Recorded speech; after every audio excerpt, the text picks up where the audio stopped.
Welcome to KBTE teacher education channel. మనం ఈ క్లాస్లో ఈ వీడియోలో ఇంటర్మీడియట్ ఎగ్జామ్ రాసినటువంటి పిల్లలు ఎగ్జామ్స్ అయిపోయిన తర్వాత వాళ్ళ యొక్క ఆలోచన ధోరణి ఎలా ఉంటుంది, వాళ్ళ యొక్క మానసిక సమస్యలు ఎలా ఉంటాయి, ఆ మానసిక సమస్యలను వాళ్ళ యొక్క ఆలోచన ధోరణిని మార్చడంలో అంటే పాజిటివ్గా మార్చడంలో తల్లిదండ్రుల యొక్క పాత్ర లాంటి అంశాల గురించి మాట్లాడుకుందాం.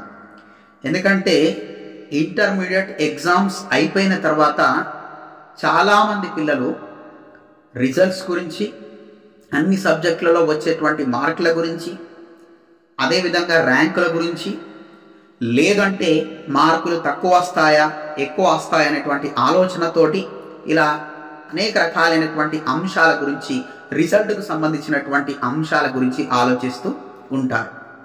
ఇందులో కొందరు పిల్లలు ఎలా ఉంటారు అంటే మానసికంగా చాలా బలహీనంగా ఉన్నటువంటి పిల్లలు మార్కులు తక్కువ వచ్చినా లేకపోతే ఏదైనా సబ్జెక్ట్ ఫెయిల్ అవుతామా అనేటువంటి భయంతో ప్రతిరోజు నిద్ర కూడా పోరు. కాబట్టి తల్లిదండ్రులుగా పిల్లలు ఎగ్జామ్ రాసి వచ్చిన తర్వాత ప్రతిరోజు పిల్లల్ని గమనిస్తూ ఉండాలి. వాళ్ళు మీతోటి ఎలా ఉంటున్నారు, ఎలా మాట్లాడుతున్నారు, వాళ్ళ వ్యవహార శైలి ఎలా ఉంది, వాళ్ళు ఎప్పుడు పడుకుంటున్నారు, ఎప్పుడు లేస్తున్నారు, వాళ్ళ ఫేస్ రీడింగ్ అంటే వాళ్ళ ముఖం అన్నది ఎలా ఉంది, ఏదైనా ఆలోచిస్తున్నట్టు మీకు అనిపించినట్లయితే ఖచ్చితంగా తల్లిదండ్రులుగా మీ బాధ్యత వాళ్ళతోటి మాట్లాడండి. సో అలా మాట్లాడుతున్నటువంటి సందర్భంలో వాళ్ళని ప్రోత్సహించాలి. సబ్జెక్టు పోయినా పర్వాలేదు, మార్కులు తక్కువ వచ్చినా పర్వాలేదు, ప్రపంచం ఏమీ నాశనం కాదు, ఇది కాకపోతే ఇంకోటి చేసుకొని బతకవచ్చు, ఒకవేళ సబ్జెక్టు పోయినా కూడా ఇంకోసారి రాసుకోవడానికి అవకాశం ఉంది, ఎవరో ఏమో అనుకుంటారో అనేటువంటి ఉద్దేశంతో మీరు మీ జీవితాన్ని నాశనం చేసుకోకండి. ఎప్పుడు కూడా మీరు పాస్ అయినా, మీరు ఫెయిల్ అయినా, మీకు ర్యాంక్ వచ్చినా రాకపోయినా కూడా మిమ్మల్ని మేము ప్రోత్సహిస్తూనే ఉంటాం. ఎందుకంటే ఈ ప్రపంచంలో బతకడానికి ఎన్నో దారులు ఉన్నాయి. ఈ ఎగ్జామ్ ఒక్కటే మార్గం కాదు, ఇదే లైఫ్కు సంబంధించినటువంటి ఎండ్ అని అనుకోకండి అని ప్రోత్సహిస్తూ ఉండాలి. వీలైతే పిల్లల్ని మూవీకి తీసుకెళ్ళడం కానీ, అప్పుడప్పుడు రెస్టారెంట్లకు తీసుకెళ్ళడం కానీ, లేదంటే మామూలుగా రిఫ్రెషర్ కొరకు పిల్లల్ని అప్పుడప్పుడు పార్కులకు కానీ, లేకపోతే ఏమైనా టూరిస్ట్ ప్లేసెస్ ఉంటే టూరిస్ట్ ప్లేసెస్లు కానీ తీసుకెళ్ళండి. వాళ్ళ చేత మీరు ఆహ్లాదంగా గడపండి. వాళ్ళకు ఒక కాన్ఫిడెన్స్ ఇవ్వండి. ఏంటి కాన్ఫిడెన్స్ అంటే వాళ్ళకు తల్లిదండ్రుల నుంచి ఒక పాజిటివ్ సైడ్ అనేది ఏర్పడాలి. ఎలా పాజిటివ్ సైడ్ అంటే రేపటి రోజు నేను ఎగ్జామ్స్లో ఫెయిల్ అయినా కూడా, తక్కువ మార్కులు వచ్చినా కూడా నా తల్లిదండ్రులు నన్ను ఏమీ అనరనేటువంటి ఒక ఫీలింగ్ కలిగించండి.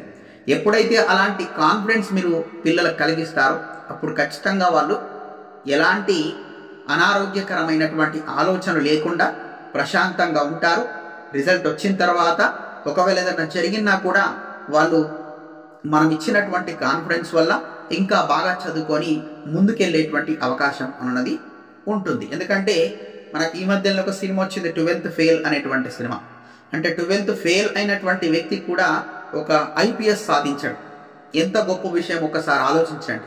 సో అలాంటి గొప్ప గొప్ప వ్యక్తులు, వాళ్ళు విఫలమైనటువంటి సందర్భాలు, వాటికి సంబంధించినటువంటి అంశాల్ని తల్లిదండ్రులు పిల్లలకు చెప్పడం ద్వారా వాళ్ళలో ఒక ప్రేరణ తీసుకురావచ్చు, ఆత్మవిశ్వాసాన్ని పెంచవచ్చు. ఒకవేళ వాళ్ళు పిల్లల్ని చూసిన తర్వాత వాళ్ళు బాగా ఆలోచిస్తున్నారు, వాటి గురించి ఆలోచిస్తున్నారు, నిద్ర పోవడం లేదు, మానసికంగా చాలా బలహీనంగా ఉన్నారు అనుకున్నప్పుడు ఖచ్చితంగా వాళ్లకు మీ దగ్గరలో ఉన్నటువంటి ఎవరైనా కౌన్సిలర్ ఉంటే ఆ కౌన్సిలర్ చేత కౌన్సిలింగ్ ఇప్పించండి. అలా ఇప్పించడం ద్వారా వాళ్ళని కొంతవరకు మన ప్రపంచంలోకి తీసుకురావచ్చు. అట్లా కాకుండా వాళ్ళని వదిలేసినట్లయితే రేపటి రోజు ఏదైనా జరగచ్చు. కాబట్టి పిల్లలకు చెప్పండి, ఇదే జీవితం కాదు, మార్కులే జీవితం కాదు, జాబ్ రాకున్నా వచ్చినా ఈ ప్రపంచంలో అందరూ బతుకుతున్నారు, దాంతోపాటు మనం కూడా బతకగలుగుతాం. కాబట్టి వాటి గురించి ఆలోచించకండి. జస్ట్ మీరు చేయాల్సినటువంటి పని మీరు చేసుకుంటూ వెళ్ళండి. అంతకంటే ఎక్కువ ఆలోచించాల్సినటువంటి అవసరం లేదు అనేటువంటి విధంగా తల్లిదండ్రులు పిల్లలతోటి మాట్లాడడం వల్ల వాళ్ళ యొక్క మానసిక వికాసానికి కారకం అవుతారు. సో ఆ విధంగా అంటే కౌన్సిలర్ ద్వారా కానీ లేకపోతే మీకున్నటువంటి జ్ఞానంతో పిల్లలతోటి ఎక్కువ సమయాన్ని గడపడం ద్వారా కానీ వాళ్ళకు మోటివేషనల్ వర్డ్స్ స్టోరీస్ కానీ కొన్ని చెప్పడం ద్వారా కానీ ఇలా అనేక రకాలైనటువంటి అంశాల ద్వారా వాళ్ళను ప్రేరేపించడం ద్వారా వాళ్ళ యొక్క మానసికమైనటువంటి అనారోగ్యాన్ని తగ్గించేటువంటి అవకాశం అన్నది ఉంటుంది.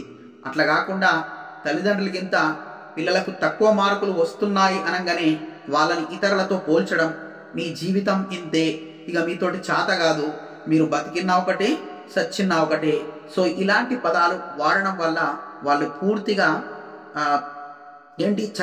మానసికంగా చచ్చిపోయేటువంటి అవకాశం అన్నది ఉంటుంది.